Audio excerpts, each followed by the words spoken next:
Okay, at this point, I'm looking through all the problems in Chapter 5.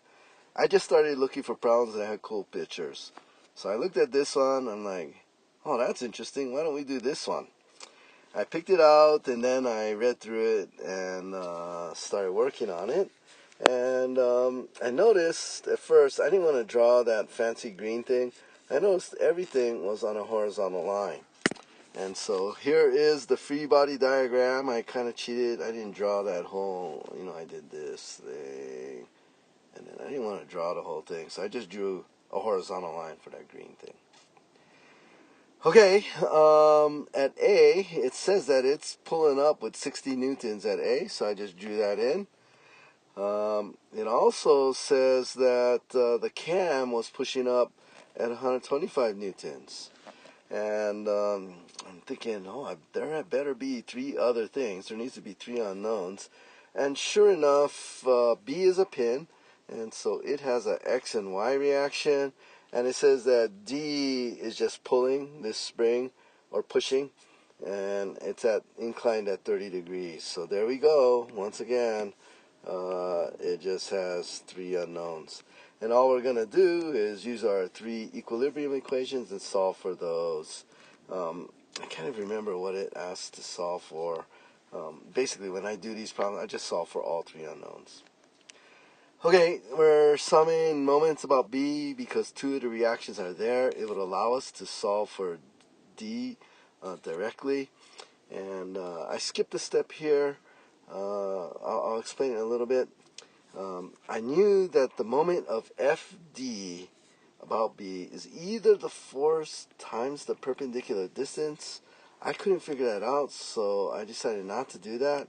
Or what you can do is you break the force into its X and Y components, and then you take the individual perpendicular distance, and that's what I did. The Y component of FD was FD cosine 30 degrees. Its perpendicular distance was given right in the drawing as 10 millimeters, and that's going clockwise around there. What's nice about this is the horizontal component of FD doesn't have a moment arm. It goes directly through point B. If you look at how they drew it here, this is a pretty big clue right there. Everything is on that horizontal line. Okay, then you had that 60 newtons way out at A. It was given, it's just in the drawing, it's 50 millimeters away from point B, and it's going clockwise around B, so there's that negative. And finally, that 125 newtons out there on the cam, it's just given in the drawing, 20 millimeters plus 10 millimeters, so a total distance of 30 millimeters away. It's going counterclockwise around B, and therefore positive. And I just solved that for FD, and I got 86.6 newtons. Okay, once I knew FD, I knew that I only had one more X unknown, so I went straight ahead to sum Fx equals 0.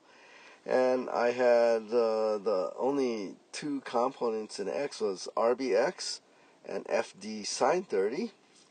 And solving for that, you get RBX is minus 43.3 newtons, meaning I guessed wrong. It wasn't going to the right, it was going to the left. Then I did sum Fy equals 0, just add them all up. You got that 60 on the left going up and on the valve, and you got the 125 on the cam on the right going up. And you have the vertical component of that spring force, which was 86.6 times cosine 30 to get the vertical component, and RBY. And solving for RBY, again, I guessed wrong. I got a negative, which means 110 newtons going down. And looking at the free body diagram, I should have figured that out. If the 60 is going up and that 125 is going up, that RBY is probably going down. But there you go. Now, what I should have done is take moments about somewhere else to double check, but I double checked by checking the solution manual, and these are all correct.